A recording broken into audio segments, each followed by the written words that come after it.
Bismillahirrahmanirrahim. Assalamualaikum warahmatullahi wabarakatuh. Alhamdulillah wa nusalli ala rasulillah. Bismillah nabda wa alaihi natawakkal. Hari ini kita akan berdiskusi sedikit tentang pernikahan. Ini dan semoga bermanfaat bagi orang yang sudah lama menikah ataupun para jomblo-jomblo yang mau menikah. Oleh karena itu begini. Tatkala ada seorang laki-laki akad dengan seorang wali dari seorang perempuan, maka dengan mengucapkan qabiltu nikahaha wa tazwijaha bimahril madkur. Nah ini Ustadz kok hafal? Apa sering akad? Enggak, saya sekedar hafal saja. Tapi akad baru sekali. Oleh karena itu, di sini kita bahas. Tatkala ada seorang laki-laki itu, Allah mengatakan itu disebut mitsaqon holido, yaitu peralihan kekuasaan. Yang dulu seorang wanita dalam lindungan seorang kekuasaan seorang ayah, tapi ini sekarang kekuasaannya diserahkan kepada seorang laki-laki tersebut. Maka makna nikah itu terbagi menjadi dua. Yang pertama, laki-laki. Kata Allah Subhanahu wa taala, "Ar-rijalu qawwamuna 'alan nisa." Laki-laki itu qawwam. Kata-katanya qawwam bukan qawama. Apa sih bedanya qawwam dengan koma? Kalau qawwam itu meliputi banyak aspek, tapi kalau koma hanya satu aspek saja. Maknanya tatkala seorang laki-laki sudah akad, maka apa yang terjadi? Itu peralihan kekuasaan yang mana laki-laki bertanggung jawab atas wanita tersebut A to Z. Dari ujung kuku sampai ujung rambut seorang wanita, maka itu menjadi tanggung jawab dari seorang laki-laki. Nah itulah, maka pada saat kita mitsaqon holido tadi, ada akad tadi, maka arsy-nya Allah bergetar. Yoko ada orang laki-laki yang mau menanggung seluruh aspek termasuk dosanya perempuan ini, Yoko ada. Lah emang betul Ustaz, seorang perempuan itu kalau sudah nikah dosanya itu ditanggung oleh seorang laki-laki? Iya. Kalau laki-lakinya tidak memberitahu, maka kewajiban seorang laki-laki mendidik istrinya. Seandainya kalau seorang wanita Fatihahnya nggak benar dalam melakukan sholat sebelum akad, maka yang dosa bisa jadi bapaknya. Tetapi Fatihahnya tidak benar setelah akad, yang dosa apabila laki-lakinya tidak memberitahu, maka itu sudah menjadi tanggung jawab seorang suami. Maka apa? Seorang suami itu makna qawwam itu maknanya adalah tanggung jawab. Nikah makna yang pertama bagi laki-laki adalah tanggung jawab. Tanggung jawab mendidik seorang istri, tanggung jawab memberi nafkah, tanggung jawab mencarikan rumah, tanggung jawab memberi makanan dan lain sebagainya. Yang kedua, makna nikah bagi seorang perempuan. Makna nikah bagi seorang perempuan bukan qawwam tetapi ta'ah. Maka seorang istri itu kalau sudah nikah, maka kewajibannya satu, yaitu taat kepada istrinya. Taat kepada suaminya. Maka kalau ada seorang wanita, aku mau nikah tapi aku nggak siap ini kalau diatur-atur, ya jangan nikah. Seorang wanita itu kalau dia mau nikah, maka dia tandanya sudah siap taat kepada suaminya. Ada sebuah ayat yang mana ayat ini sudah menjadi sunnatullah, kebiasaan dari Allah Subhanahu wa taala. Setiap kali ayat ini dikomandangkan Allah, maka ujungnya sesuatu hal yang besar. Kita ambil contoh, wa min ayatihi khalqus samawati wal ardh. Di antara tanda-tanda kekuasaan Allah, Allah menciptakan apa? Langit dan bumi. Langit besar, seandainya matahari segede bola basket, maka bumi hanya segede kacang hijau saja, kecil sekali. Lalu bagaimana? Kita kecil banget. Maknanya setelah Allah mengatakan wa min ayatihi, wah ini sesuatu hal yang besar. Apakah cuma satu? Enggak.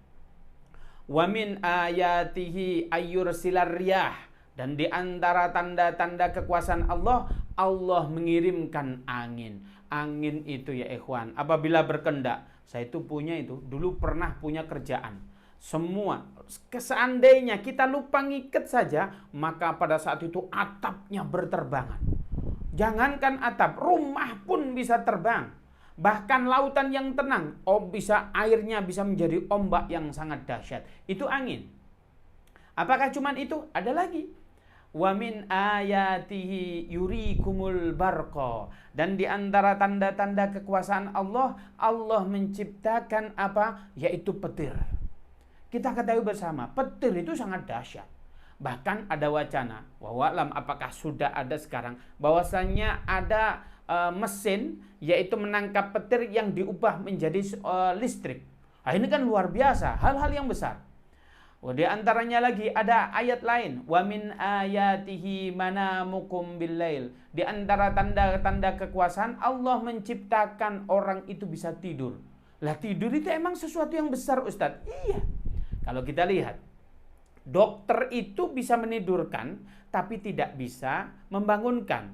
Orang itu dibius bisa, tapi untuk jaminan untuk membangunkan tidak ada ilmuwan atau satu dokter pun bisa. Ini menunjukkan apa? Tidur itu kalau bisa bangun itu adalah kehendak Allah. Dan ini sesuatu yang besar. Tapi ada ayat. Kata-katanya wa min ayatihi, tapi ujung-ujungnya sesuatu yang kecil. Apa? Wa min ayatihi an khalaqalakum min anfusikum azwaja. Di antara tanda-tanda kekuasaan Allah, Allah menciptakan pasangan. Nah, ini pasangan ini kan kecil. Kalau dapat jodohnya kurus, kalau yang gede ya gedelah dikit. Maknanya apa? Allah mengatakan wa min ayatihi, sesuatu yang besar. Wa min ayatihi, sesuatu yang besar. Wa min ayatihi, sesuatu yang besar. Tetapi kok ada satu ayat sama pertamanya wa min ayatihi, tapi sesuatu yang kecil. Maknanya apa? Kita tidak boleh meremehkan atau mengecilkan pasangan kita. Meremehkan bagaimana? Contoh, Bang, dulu abang ini ketemu kakak di mana? Kok bisa nikah sampai sekarang? Wah, kalau meremehkan bagaimana? Iya, dulu kita sama-sama ditangkap Satpol PP. Ah, ini nggak menghargai wanita. Nggak boleh. Bagaimana? Ya, historinya bagus, cara mendapatkan wanita juga dengan bagus. Oleh karena itu kita pesannya dari sini, setiap kali Allah mengatakan wa min ayatihi, sesuatu yang besar, hanya satu ayat saja wa min ayatihi, sesuatu yang kecil, maknanya kita harus menghargai pasangan kita. Maknanya Allah menyetarakan pasangan kita itu dengan langit dan bumi. Sehingga kalau ditanya, Bang, itu siapa yang dirangkul abang itu? Nah, kalau yang sudah menikah, bukan yang pacaran ini ya. Oh, yang saya gandeng ini, dialah yang disetarakan oleh Allah beserta langit dan bumi. Gitu, hebat. Istri kita langsung kelepek-kelepek begitu ya. Itulah Allah Subhanahu wa taala. Nah, di sini Allah Subhanahu wa taala, apa ulama mengatakan kalau kita ingin rumah tangga kita itu sakinah, mawaddah, warahmah, ulama mengatakan bahwasanya ada 5 tips daripada ulama. Sebab sesungguhnya apabila ada orang akad itu antara laki-laki dengan perempuan. Sungguhnya orang akad nikah itu bukan individu satu dengan individu yang lain. Tetapi apa? Antara keluarga satu dengan keluarga yang lain. Perbedaan sudut pandang, perbedaan strata ekonomi, perbedaan secara keilmuan dan lain sebagainya. Maka ini disatukan. Sehingga apabila ingin keluarganya sakinah, mawaddah, warahmah, ada 5 hal. Yang pertama, apa? Disebut ta'aruf. Ya Ustadz, alhamdulillah saya sebelum nikah ta'aruf ini. Tentunya pada dasarnya ta'aruf ini, saling mengenal ini bukan hanya saja sebelum nikah, tapi setelah nikah kita harus ta'aruf dengan istri kita, ta'aruf dengan keluarga kita. Dulu ada budaya yang sangat bagus. Apabila ada seseorang nikah, yang pertama, minggu pertama setelah akad nikah itu pergi ke rumah seorang perempuannya itu. Kemudian besoknya nggak langsung kerja. Diajak keliling, Bang, ini Pak D saya. Bang, ini anak Pak D saya. Oh, ini Bang, walaupun dia muda, kita manggilnya kakak, kita manggilnya bude dan lain sebagainya. Oleh karena itu dulu begitu, dikenalkan keluarganya. Sehingga apa? Kata orang Jawa, tidak kepaten obor. apa? Hubungan silaturahmi terjaga. Kita paham silsilahnya. Oh ini kecil tapi pernah kakak. Oh ini tua tapi pernah adik. Nah itu di zaman dulu dipakai. Tapi jangan sekarang, budaya ini sudah luntur. Maka yang pertama harus ta'aruf. Kita harus selalu mengenal pasangan kita. Ta'aruf itu bukan hanya mengenal saja, tetapi harus apa? Senantiasa kita update cinta kita terhadap suami atau istri kita. Kita ambil contoh. Abang sekarang ini sudah berubah. Saya tidak seperti yang ku kenal dulu. Ya iyalah, kita udah nikah 10 tahun gak berubah, bagaimana? Kita harus berubah. Kita ambil contoh. Dulu ada seorang laki-laki dicurhatin sama istrinya.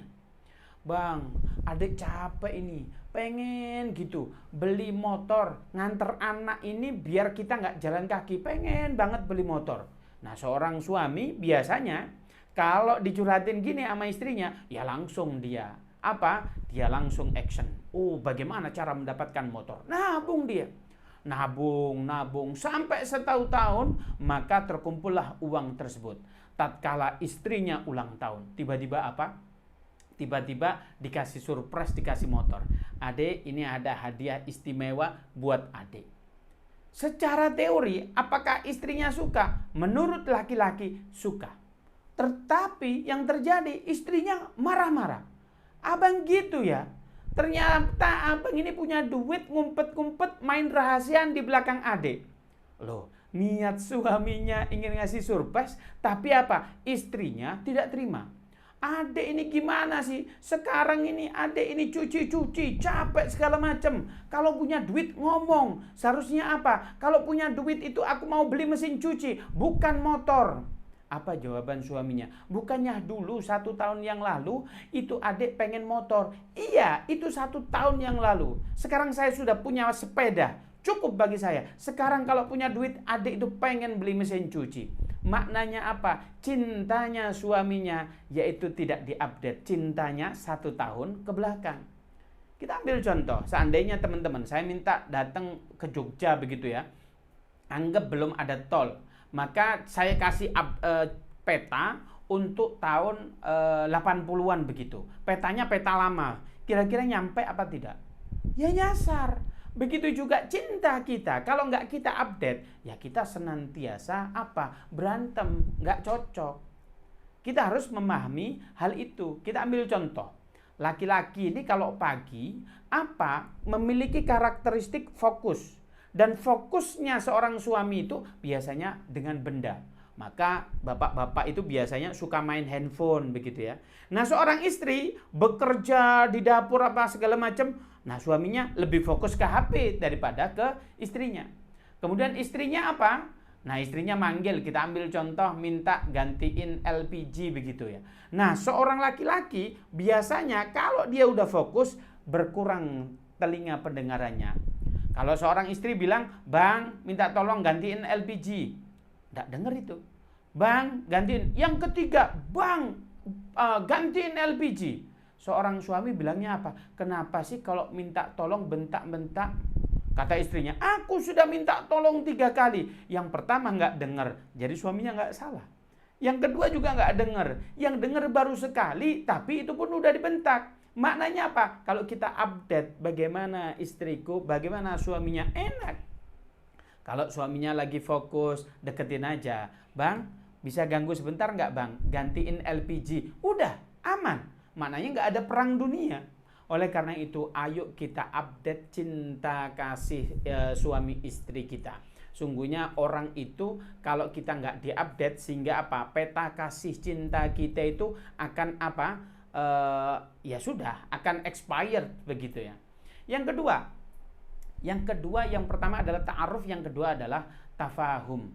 Tafahum itu bukan fahim. Kalau faham itu faham, tapi tafahum saling memahami. Bagaimana? Oh iya, istriku ini masih baru nikah dengan aku. Dia tidak punya pengalaman untuk masak. Taruh yang laki-laki seorang santri, dia bisa masak. Ya sudah, diajarin masak. Itu saling memahami. Kalau kita budaya saling faham, enak. Sudah kita kenal dengan karakternya dengan metode ta'aruf tadi. Yang kedua, dia akan tafahum, dia saling memahami. Sampai kata-kata tafahum, faham ini bagaimana? Kita ambil contoh. Seorang istri sangat betul memahami karakter suaminya. Kita ambil contoh ini. Istri yang sangat faham terhadap suaminya. Kita ambil contoh. Ada seorang laki-laki kalau pagi dia itu biasanya minum kopi. Maka seorang istri sebelum suaminya minta kopi, udah disuguhkan kopinya. Nah siang-siang ini sukanya es teh, belum minta es teh, sudah disajikan es tehnya, sudah disuguhkan es tehnya. Nah malam-malam ini suaminya itu pengen minum susu, maka susunya sudah disajikan sebelum diminta minum susu maksudnya. Oleh karena itu apa? Kita kalau rumah tangga saling memahami, indah sekali. Nah kadang orang itu marah-marah dengan pasangan kita karena apa? Kita menginginkan sesuatu dari pasangan kita yang mana hal itu belum kita dapatkan. Contoh, ada seseorang, Ustadz saya itu tidak paham dengan suami saya. Dia itu nggak romantis sekali. Saya itu sudah nggak kuat dengan suami saya. Kenapa? Saya ulang tahun, dia nggak ingat. Begitu juga sebaliknya, istrinya juga bilang gitu. Saya ulang tahun juga nggak ingat. Suaminya juga marah-marah, sama-sama marah-marah. Padahal orang itu biasanya ada 3 macam dalam mengaktualisasikan cinta. Yang pertama, ada orang yang pertama romantis. Nah, kayak orang barat itu bilang I love you, apa itu biasa saja. Itu ungkapan cinta dengan rasa puitis. Ada memang orang karakternya begitu. Yang kedua, orang ngungkapin cinta itu dengan servis. Oh, tiba-tiba sang suami mengungkapkan cinta kepada istrinya, bantu nyuci, bantu ngepel, bantu masak. Itu ungkapan cinta. Nah, yang ketiga, ungkapan cinta seorang suami atau istri kepada suami itu biasanya bukan servis, bukan dia itu puitis, tapi diberi hadiah. Tiba-tiba ulang tahun dikasih hadiah. Kalau kita sudah memahami karakter pasangan kita itu enak. Oh saya ulang tahun. Oh ya sudah. Pasti kalau suamiku ini karakternya apa? Nyervis aku. Sudah mah ini ulang tahun mama. Mama nggak usah ke dapur. Papa saja yang masak. Itu karakter seorang laki-laki yang pertama. Yang kedua. Oh romantis. Mas selamat ulang tahun. I love you full. Begitu. Itu yang kedua. Yang ketiga. Oh dikasih hadiah. Hadiahnya apa? Ini mah mie ayam. Hadiahnya kok mie ayam ini ulang tahun gitu. Itu yang disebut tafahum. Yang ketiga adalah takaful. Apa itu takaful? Saling melengkapi, saling membantu. Jadi takaful itu begini. Seandainya seorang perempuan ini memiliki uang sebelum nikah, dia punya tabungan. Lah seorang laki-laki ini tabungannya habis buat pernikahan. Lalu di dalam kehidupan sehari-hari, yang mana yang laki-laki ini lagi jobless, nggak ada kerjaan. Sehingga apa? Kebutuhan rumah tangga ini berjalan. Maka kalau saling melengkapi itu bagaimana? Ya sudah, kata istrinya. Sudah ya, walaupun itu adik punya tabungan, pakai uang adik. Begitu juga seorang laki-laki, kalau saling melengkapi bagaimana? Seorang istri belum bisa ngaji, suaminya bisa ngaji, diajarin ngaji. Itu namanya saling melengkapi. Kalau di bahasa sekarang itu hubungan mutualisme. Lalu yang keempat adalah ithar. Ithar itu apa? Mendahulukan pasangan kita. Kita ambil contoh. Ada seorang perempuan itu dikasih nafkah. Nafkah itu pada dasarnya begini. Kalau ada seorang laki-laki memberi nafkah, taruhlah 3 juta bagi seorang istri. Maka biasanya 3 juta itu orang pada umumnya itu bukan nafkah. Apa? Cuman minta tolong istrinya untuk memanage. Apa maksudnya Ustadz? Ini begini. Oh ya udah, aku kasih 3 juta. Ini buat beli beras, ini bayar listrik, ini bayar apa? Itu bukan nafkah. Itu kewajiban seorang laki-laki yang didelegasikan kepada seorang istri. Lalu nafkah itu bagaimana? Di luar itu istri harus kita kasih. Bahasa sekarang itu dana happy-happynya seorang istri. Maka istri itu di luar itu harus kita kasih nafkah. Itu baru disebut nafkah. Ini seorang laki-laki biasanya lupa. Ingatnya nafkah batin aja, tapi nafkah lahirnya dia lupa. Nafkah pada dasarnya dana happy buat istri. Ini rahasia saja, jangan sampai nanti ketahuan para istri. Ini bahaya ini. Orang-orang akan dituntut minta apa? Nafkahnya ini. Nah, suatu ketika ithar itu bagaimana? Seorang istri punya dan nafkah, tapi suaminya apa ini? Habis begitu. Uangnya lagi apa ya? Cukup buat yang lainnya sajalah. Nah, pada saat itu dilihat istrinya seandainya mau beli kerudung, tapi dia sudah punya kerudung banyak begitu. Tapi dilihat suaminya itu sudah pakai sarung, mohon maaf ini, sarungnya sudah kayak pir begitu ya. Saking lamanya, jarang disetrika dipakai sehingga sudah kayak per begitu. Ini bagaimana? Seorang istri ithar, kalau pasangannya ithar itu bagaimana? Ya sudahlah, karena walaupun ini hak saya, dana happy saya, daripada aku beli kerudung, toh kerudung saya sudah banyak, ku berikan suami kembali, maka biar dia pakai sarung. Maka apa? Itu ithar. Ini ambil contoh, ini ada ikan. Seorang istri itu suka banget sama ekornya. Suami juga suka ekor ikan tersebut. Tapi suatu ketika, namanya rumah tangga ini, seandainya ikan di kulkas tinggal satu, dimasak berdua. Lalu seorang suami kalau pengen ithar, ini kalau saya makan ekor, ini kegemaran saya. Tapi istri saya jauh lebih seneng. Kalau dia makan ekor, dia lebih romantis, dia lebih semangat. Maka apa? Kita ngalah terhadap pasangan kita. Kita rela makan yang tidak kita sukai. Yang kita sukai kita berikan kepada istri kita. Itu yang disebut ithar. Lalu yang terakhir, apa yang kata ulama? Yang kelima. Yang kelima itu adalah sabar. Sabar itu mudah diucapkan, tapi sulit untuk dipraktekkan. Bukan sulit karena kita tidak terbiasa. Orang itu ada 3 fase. Yang pertama terpaksa atau dipaksa. Yang kedua terbiasa. Yang kedua adalah ladzatul iman. Apa maknanya? Yang pertama kita sabar, harus dipaksa. Yang kedua terbiasa sabar. Yang ketiga ladzatul iman. Kalau sekali saja kita nggak sabar, tiba-tiba marah, kita sudah merasa berdosa begitu. Kayak kita sholat sunnah qobliyah subuh, kalau kita nggak sholat sekali saja, padahal itu sunnah, kayak kita dosa. Itu orang sudah derajatnya ladzatul iman. Begitu juga sabar, itu juga harus dilatih dari sekarang, harus dipaksa. Saya ada cerita sedikit. Dulu ada waliullah di Tarim. Waliullah namanya Syekh Abdurrahman Bajal Habban. Beliau itu menjadi waliullah, tetapi beliau tidak sadar kalau beliau itu adalah waliullah. Tetapi ada keanehan, beliau itu memiliki istri, istrinya itu galak pol. Kalau bahasa Malang itu njiat pol. Apa itu njiat itu? Njiat itu ya agak kalau bahasa Jawa Tengah celutak begitu ya. Nah, kalau bahasa Inggrisnya itu agak ngelamak begitu ya. Nah, itulah masing-masing daerah punya bahasa sendiri. Itu bagaimana jiatnya seorang wanita tersebut. Ini laki-laki ini adalah seorang pedagang. Tatkala itu beliau pulang dari pasar, setiap harinya beliau bilang begini, dibukakan pintu, mana uangnya? Diambil.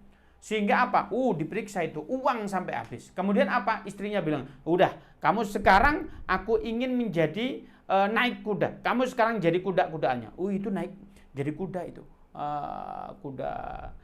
Kita ketahui rumah di Arab, di Yaman itu salah satunya lantai 3. Walaupun terbuat dari tanah, itu lantainya 3 itu.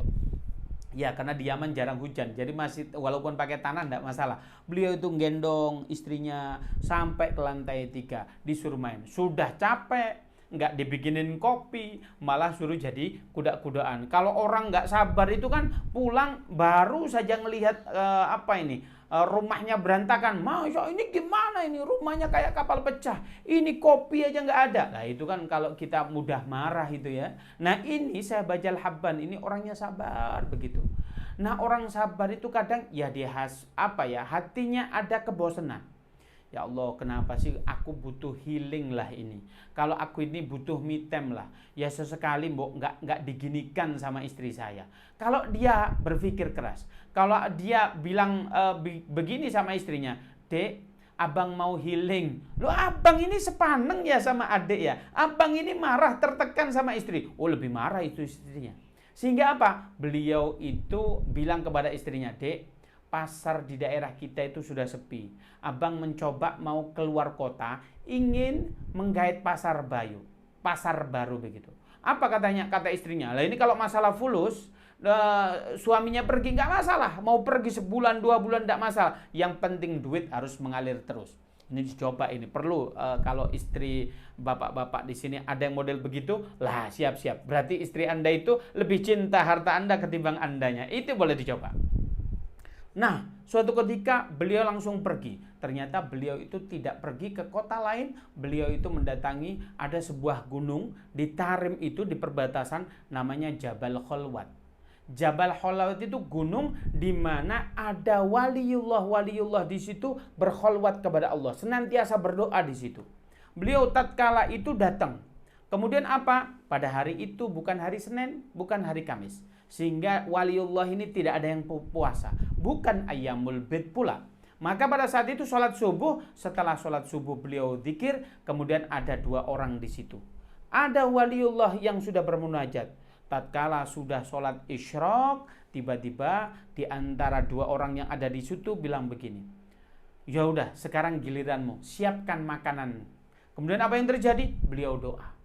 Kemudian tatkala berdoa, itu orang Syekh Bajal Habban itu berpikir, ini gimana ini ya, nyiapin makanan di atas gunung, ini pasti sulit sekali, belanjanya di mana? Ternyata 2 orang ini karena waliullah doa.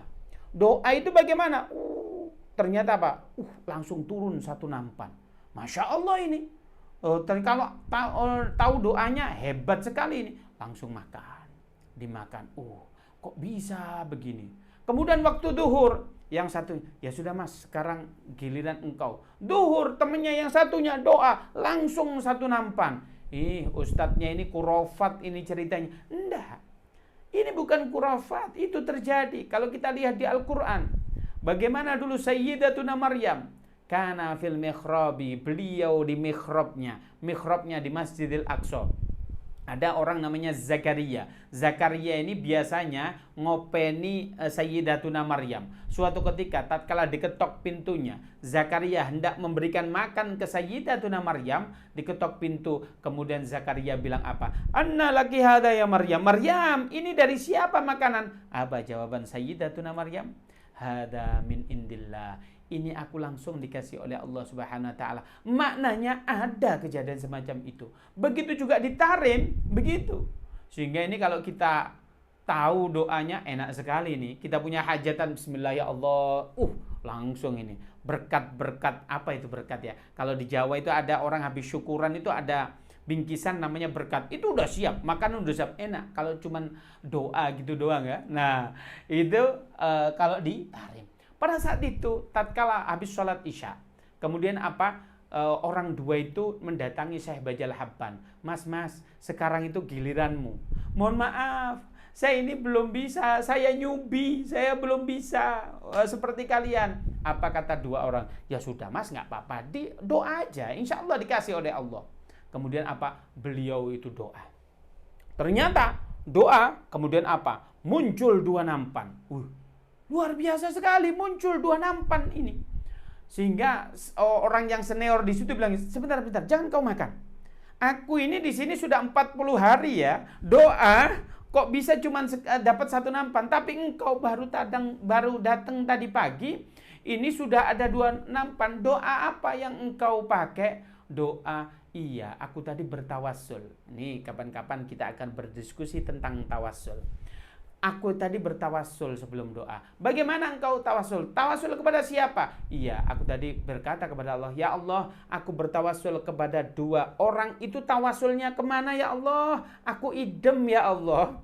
Jangan engkau permalukan aku di hadapan mereka. Aku minta makanan. Oh begitu. Iya. Luar biasa. Emang antum berdua ini bertawassulnya kepada siapa? Iya. Di pinggiran Tarim itu ada waliullah, tapi dia tidak tahu kalau beliau itu waliullah.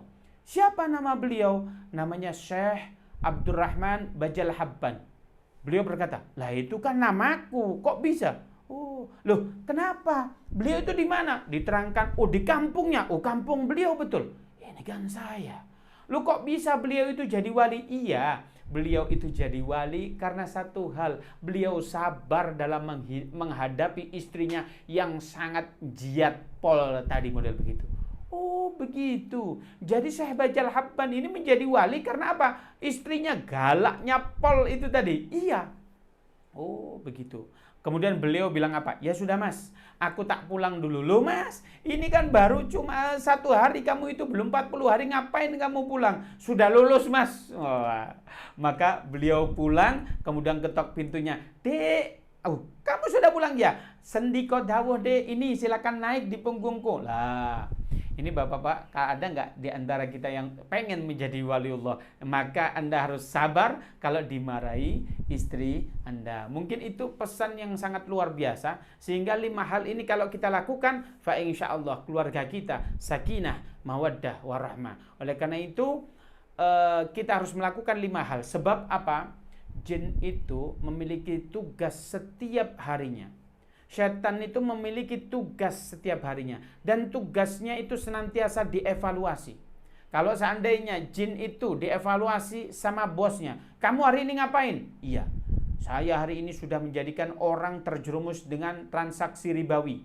Dia jual bakso modalnya riba. Oh bagus, besok ditingkatkan. Oh hari ini bagaimana? Aku hari ini menjadikan orang makan yang haram. Oke bagus, ditingkatkan kualitas kerjanya besok. Kalau ada setan tiba-tiba datang bilang begini, iya saya hari ini mampu memisahkan 2 pasangan yang halal. Tadi ada suami istri yang halal, yang sah di hadapan Allah Subhanahu wa taala, ku jadikan dia berantem sehingga dia cerai.